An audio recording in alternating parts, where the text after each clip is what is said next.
I buried my brother 42 years ago. His name was Thomas. Tommy, we called him. He was 19 when the Greyhound bus he was on went off the Coca-Cola Highway during a January snowstorm in 1983. They told me 17 passengers died that night. Tommy was one. Then I identified his body at the morgue in Hope, British Columbia.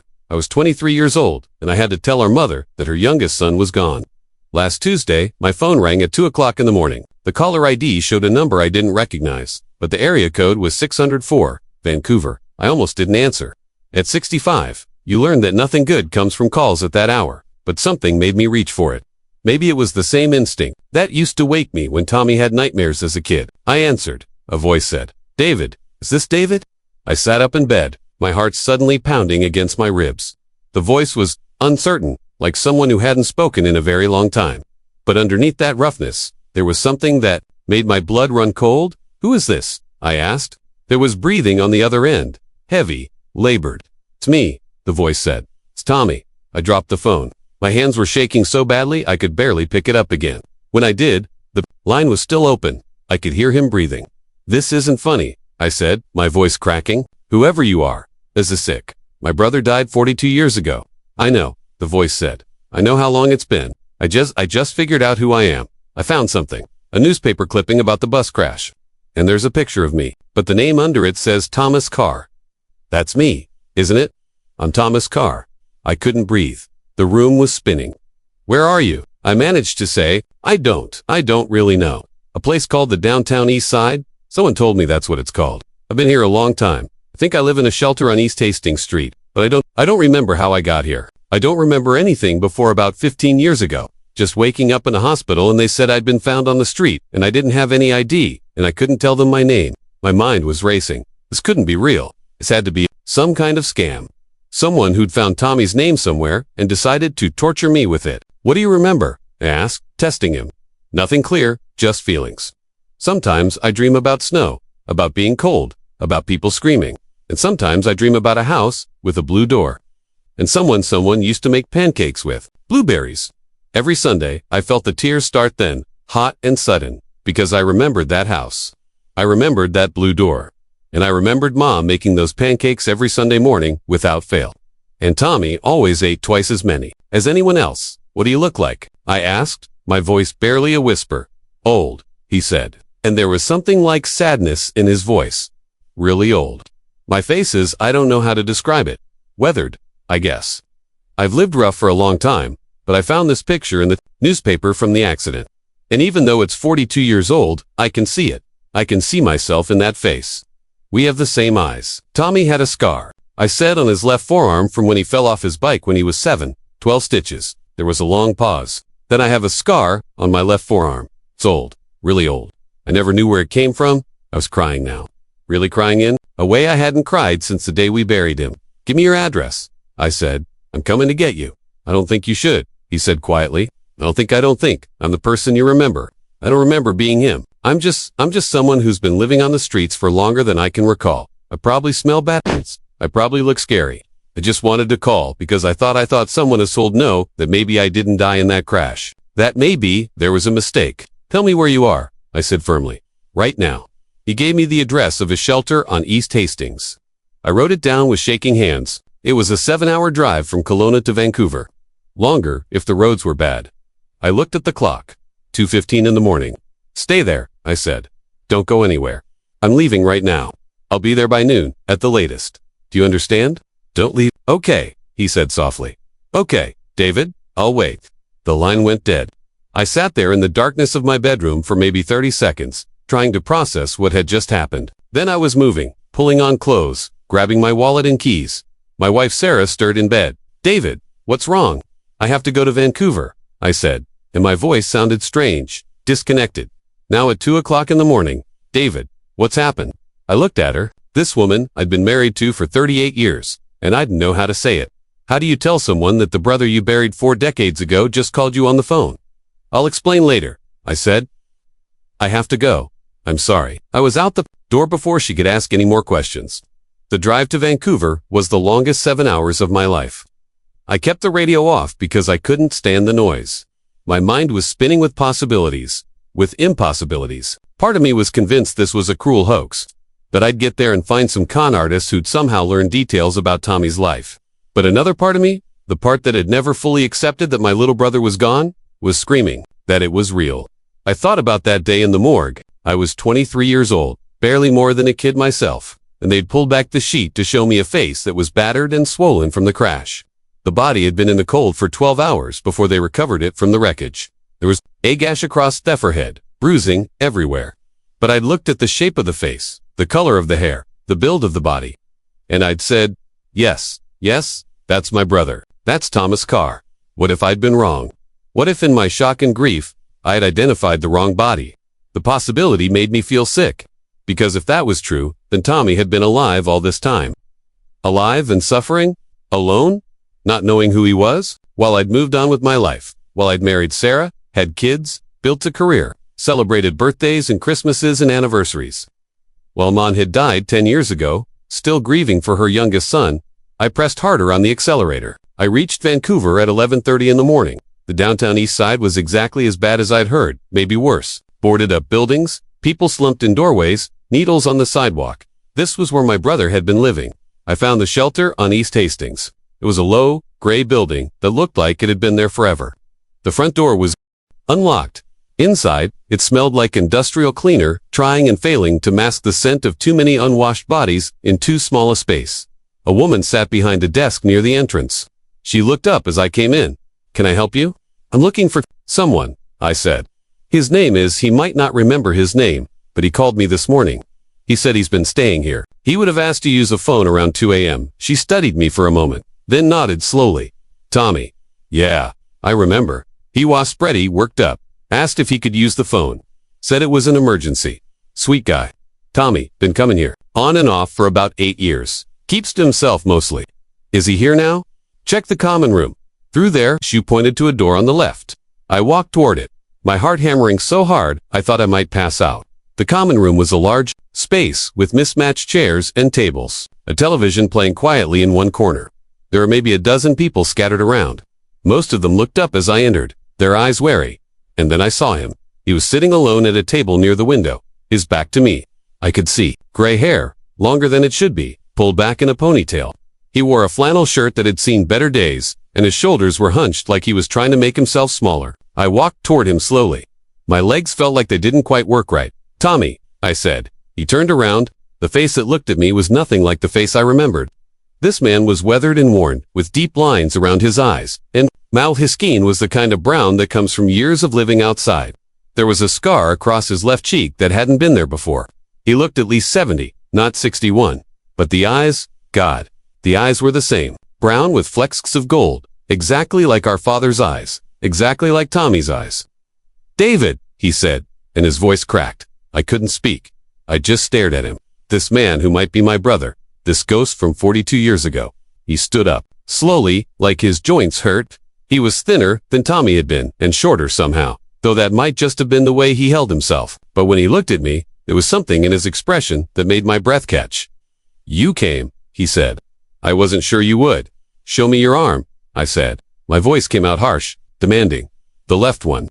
He hesitated, then rolled up his sleeve. There, running along his forearm, was a scar, old and faded, but unmistakable, about 4 in long, right where Tommy's scar had been. I felt my knees go weak. I reached out and grabbed the edge of the table to steady myself. "I think I need to sit down," I said. He pulled out a chair for me, and I collapsed into it. He sat back down across from me, watching me carefully, like I might bolt at any moment. "Tell me about the bus crash," I said. "Tell me what you remember." "I don't remember the crash itself," he said slowly, "but I have nightmares. Always same. I'm on a bus, and it's snowing, and the driver is trying to slow down, but we're sliding, and then people are screaming, and it's so cold. So cold I think I might die from it, and then nothing. Just darkness for a long time." He rubbed his face with both hands. "The next thing I remember clearly is waking up in a hospital. A nurse told me I'd been brought in from the streets, that I'd been unconscious. They said I'd been beaten, that someone had robbed me. But I didn't remember that either. I couldn't remember anything. Not my name, not where I was from, nothing. They kept me for 3 days, ran tests, but they couldn't find anything physically wrong with me beyond some old injuries. Head trauma, they said. Possibly from years ago." "What year was this?" I asked. 2010, he said. "February, I think." I didn't even know what year it was. I had to ask. My mind was racing. 2010. That was 15 years after the crash. What had happened in those 15 years? Where had Tommy been? And before that, you really don't remember anything. Sometimes I get flashes, he said, little pieces that don't make sense. I remember being cold a lot, living rough somewhere, mountains maybe. And I think I remember working manual labor, construction, maybe getting paid in cash, but it's all foggy, like trying to remember a dream. He looked down at his hands, and I noticed they were scarred and calloused, the hands of someone who'd done hard physical work. For a long time, I didn't even try to remember, he said quietly. I just survived Dido Day, found shelters when I could, slept outside when I couldn't. There are gaps in my memory, even from the last 15 years. Sometimes I'd realize weeks had passed, and I couldn't account for them. The doctors I've seen, the ones at the free clinics, they said I might have some kind of dissociative disorder, probably from trauma. When did you start trying to remember? I asked. About 6 months ago, he said. I met this woman at the shelter, a volunteer. She was going through boxes of old newspapers, sorting them for recycling, and she showed me one from January 1st, 1983. Said, "Can you believe this was 40 years ago?" And something about that date made me feel, I don't know, strange, like it meant something. He reached into his pocket and pulled out a carefully folded piece of newspaper, yellowed with age. He unfolded it gently, like it might disintegrate in his hands, and pushed it across the table to me. It was a front-page article about the bus crash, 17 dead in highway disaster. The headline read, and there in a small photo grid of the victims was Tommy's face, young, smiling, a high school graduation photo that Mom had given to the newspaper.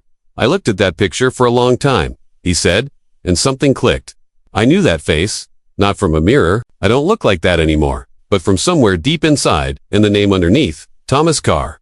I kept saying it over and over, Thomas, Tommy, and it felt right. It felt like my name. I stared at the newspaper clipping at my brother's young face smiling back at me. I started looking for more information, he continued. There's a library near here. The librarian helped me search old records. I found the obituary. I found the list of survivors, family members left behind. Your name was there. David Carr, brother Minair, was an address in Kalina. It took me 3 months to work up the courage. Tuka, I didn't know if you'd even still be there. I didn't know if you'd believe me. I'm not sure I do believe you, I said, and it came out harsher than I meant it to. I'm not sure I can believe you, because if you're Tommy, then I identified the wrong body. I told our mother the wrong son was dead. Do you understand what that means? He flinched, but he nodded. I'm sorry. I'm so sorry.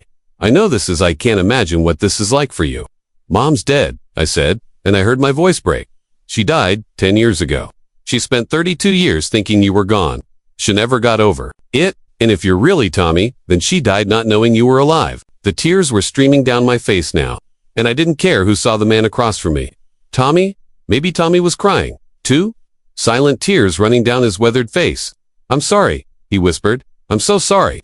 We sat there in that shelter, common room, 2 old men crying while people walked past and pretended not to notice. Finally, I wiped my face with my sleeve and looked at him. Really, looked at them. We need to do a DNA test, I said. That's the only way to know for sure. He nodded. Okay, yes, I want to know, too. I need to know. I pulled out my phone and started searching. There was a place in downtown Vancouver that did same-day DNA testing. Private lab, expensive, but they could have results in 48 hours. I called them and made an appointment for 3 o'clock that afternoon. Come on, I said, standing up. Let's go get this done. He stood too, moving stiffly. As we walked out of the shelter together, I realized how much shorter he was than me now. Tommy had been almost my height when he died, or when I thought he died. This man was at least 3 inches shorter, but then years of malnutrition and living rough. We could do that to a person. We drove to the lab in silence. I kept glancing at him in the passenger seat, trying to see my little brother in this weathered stranger. Sometimes I could see at the shape of his ear, the way he rubbed his thumb against his fingers when he was nervous, a habit Tommy had always had. Other times, he looked like a complete stranger. The DNA test was simple. Cheek swabs for both of us. Paperwork, payment. The lab technician said they'd call me with the results in 48 hours. As we left the lab, I realized I hadn't thought about what came next. Where are you staying tonight? I asked him. In the shelter, I guess. Same place? I looked at him at this man who might be my brother, standing on Thess Street corner in clothes that had been worn too many times and shoes that were falling apart. And I couldn't do it. I couldn't just leave him there. Come on, I said. I'm getting a hotel room. You're staying with me. You don't have to do that. I know, come on. I found a hotel near Stanley Park, got a room with 2 beds. The desk clerk gave us a look, me in my clean clothes, and him looking like he'd been living rough, but I didn't care. I paid cash and got the key. In the room, I ordered pizza while he took a shower. He was in there for almost 45 minutes. When he came out, his hair was wet and clean, slicked back from his face, and he'd shaved off a patchy beard. And suddenly, I could see it more clearly. His shape of his face, the set of his jaw, Tommy's jaw. We ate pizza in near silence, the television playing quietly in the background. Finally, he spoke. "Thank you," he said, "for this, for not just for believing me enough to try. I haven't decided what I believe yet," I said, "but I needed to know one way or another." He nodded. "Can I ask you something? What was I like before, when I was Tommy?" The question hit me like a physical blow. I set down my pizza and leaned back against the headboard. "You were good," I said after a moment. "Really good? Kind. You know? You were the kid who always brought home stray cats, who cried when you saw roadkill. You wanted to be a veterinarian?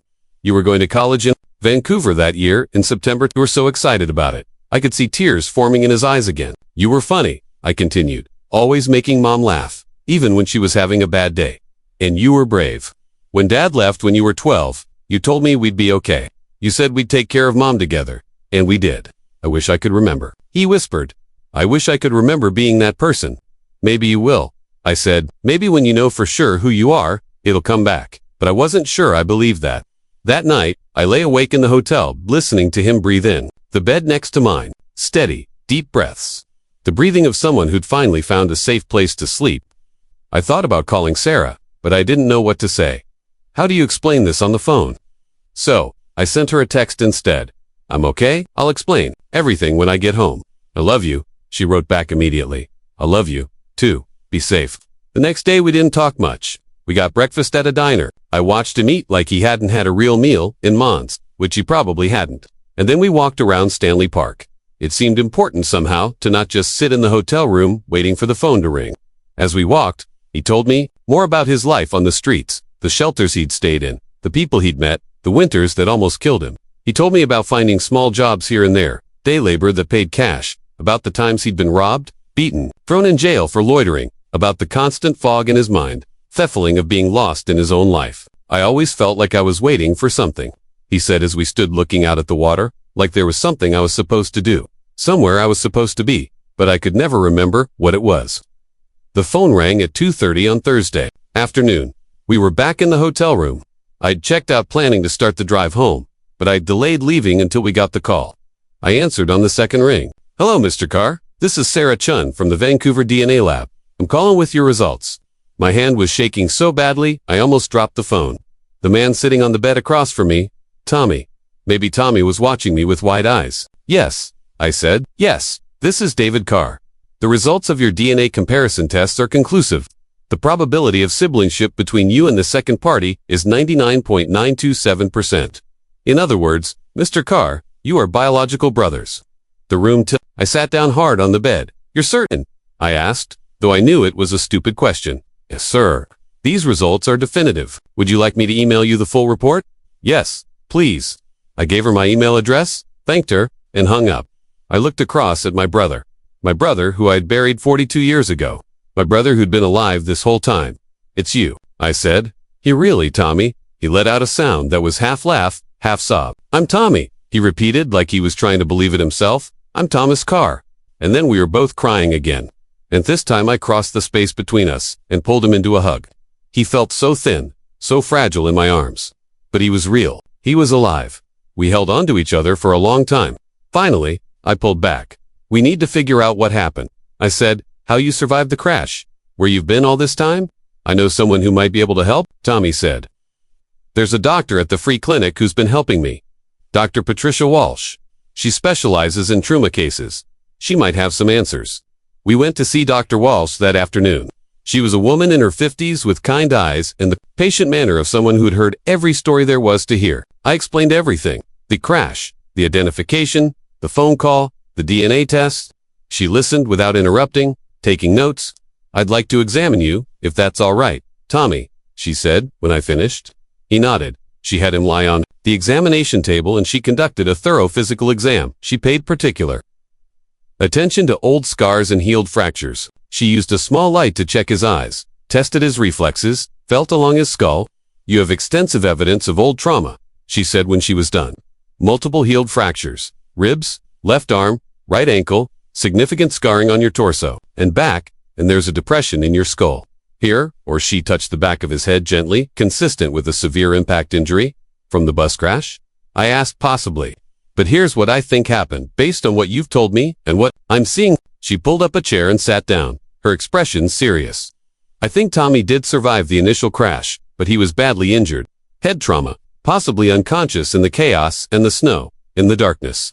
He was likely thrown from the bus. The other passengers who survived said it was complete chaos, that it was hard to see anything. I think Tommy ended up away from the main wreckage, possibly in the snow. She paused, choosing her words carefully. The body you identified, David. I think it was another passenger, someone of similar build and age.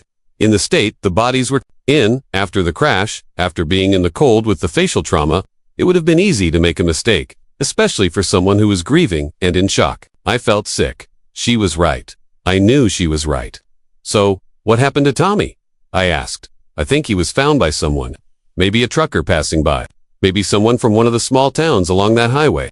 Someone who didn't take him to a hospital, either because they were involved in something illegal themselves or because they saw an opportunity. A young man with no memory, no ID, easy to exploit. Do you think someone kept him? I asked, my voice hollow. I think someone used him, she said quietly. For labor, most likely. There are operations in remote areas of BC. Illegal logging, drug operations, off the books, construction. They use workers who won't ask questions, won't go to the authorities, workers who don't even know who they are. Tommy was staring at the floor, his hands clenched together. That would explain the gaps in your memory, Dr. Walsh continued. Years of untreated head trauma, possible additional injuries, malnutrition, exposure to drugs or alcohol as a coping mechanism. Your brain was trying to protect itself by shutting down. The dissociative episodes you've described, those are classic trauma responses. So somewhere around 2010, I said slowly, he got away, or they let him go, or they thought he was more retribuable than he was worth. Dr. Walsh said 15 years of hard labor would age anyone significantly. If he was starting to have medical problems, memory issues, they might have just dumped him in Vancouver. And then he lived on the streets for another 15 years. I said while I was in Kelowna, while I could have been looking for him. You couldn't have known, Tommy said quietly. You thought I was dead? We all thought I was dead. Your mother? Dr. Walsh said to me. She's passed. I nodded, not trusting me voice. I'm sorry, but David, you need to understand something.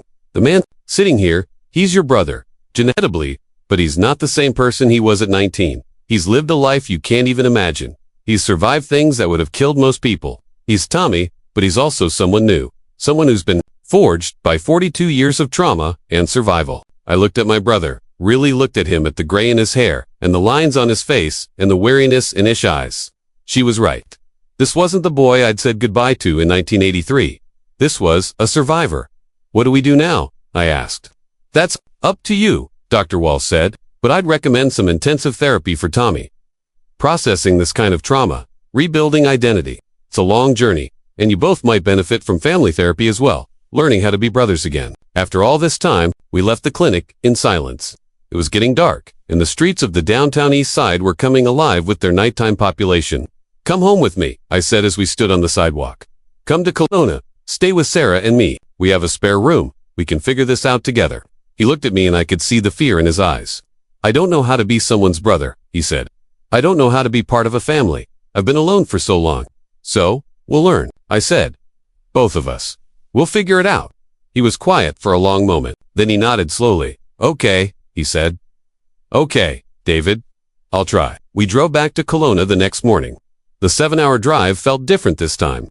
I kept glancing over at him in the passenger seat. This brother, who'd come back from the dead. We didn't talk much, but it was a comfortable silence. When we pulled into my driveway, Sarah was waiting on the porch. I'd called her the night before, explained everything. She'd cried on the phone, told me to bring him home. She came down the steps as we got out of Vecker, and she looked at Tommy for a long moment. Then she opened her arms. Welcome home, Tommy, she said. He hesitated, then let her hug him. I saw his shoulders shake, and I knew he was crying again. That was 3 months ago. It hasn't been easy. Tommy has nightmares almost every night. He struggles with crowds, with loud noises, with being inside for too long. He sees a therapist twice a week, and we're working through decades of trauma, one session at a time. But he's remembering things. Small things at first. The taste of Mom's blueberry pancakes. The name of the dog we had when we were kids. The way the house used to smell in the summer. Last week he remembered a Christmas when he was 8. Remembered the bike I'd saved up to buy him. I'm starting to feel like him. He told me yesterday as we sat on the back deck watching the sun set over the lake. Like Tommy, like I'm not just someone who has his DNA. Like I'm actually becoming him again, or maybe becoming someone new. What includes him? Does that make sense? Yeah, I said. It makes sense. My kids have met him, my 2 daughters, and my son. The nieces and nephew he never knew he had. They're cautious, curious, kind. My grandson, who's 5, has decided that Tommy is his best friend. Tommy smiles more when the kid's around. We've talked about what to do about the grave. There's a headstone with Tommy's name on it in the cemetery. In Kelowna, we've discussed having it removed or changed, or leaving it there as a memorial to the person Tommy was before. We haven't decided yet. There's no rush. Last week, Tommy got a part-time job at a garden center. He's good with plants. He's discovered they don't ask questions, don't judge. He comes home with dirt under his fingernails and stories about customers. He's learning to be a person again, and I'm learning, too. I'm learning that grief doesn't work the way you think it does. I spent 42 years grieving my brother, and now he's here. But I still feel the loss of who he was. I'm grieving for the 19-year-old who got on that bus. I'm grieving for the life he should have had. But I'm also grateful because he's alive. Against all odds, through everything, he survived. And maybe that's what matters most. He asked me the other day if I ever blamed myself for identifying the wrong body. Every day, I told him honestly. Every single day since you called me. Don't, he said. You were 23. You just lost your brother. You did the best you could. I should have looked more carefully. If you had. They might never have found me. I might have died in those mountains, working for whoever took me. At least this way, I'm here. I'm alive. And I have a brother who drove 7 hours in the middle of the night because a stranger said his name. He's right, I suppose. I'm trying to forgive myself. It's harder than it sounds. Sometimes late at night, I lie awake and think about all the years we lost, all the birthdays and holidays, all the moments we should have shared. I think about Mo and how happy she would have been to know he was alive. That's the hardest part, knowing she died without knowing. But then I remind myself what Dr. Walsh said. The past is the past. We can't change it. All we can do is move forward. So that's what we're doing, day by day, moment by moment, learning how to be brothers again. Or maybe learning how to be brothers for the first time because we're both different people now. Last night, we sat on the deck after dinner, and Tommy looked up at the stars. Do you think Mom knows? He asked. Wherever she is, do you think she knows I'm alive? I think she does, I said. I think she's been watching over you this whole time, keeping you alive until you could find your way back. He smiled at that. It's still a rare thing, his smile, but it's getting more common. I'm glad you answered the phone, he said. Me too, Tommy. Me too. And I am. Despite everything, the pain, the confusion, the grief that somehow still exists, alongside the joy, I'm grateful because my brother came back from the dead, and that's a miracle I never thought I'd see. I learned something through all of this. I learned that hope isn't foolish. Even when it seems impossible. I learned that people are more resilient than we give them credit for. I learned that family isn't just about shared memories, it's about choosing to show up day after day, even when it's hard. And I learned that it's never too late for a second chance. Tommy is still finding himself. He may never remember everything. He may always carry the scars of those lost years, but he's here, he's alive, he's home, and that's enough. That's more than enough. That's everything.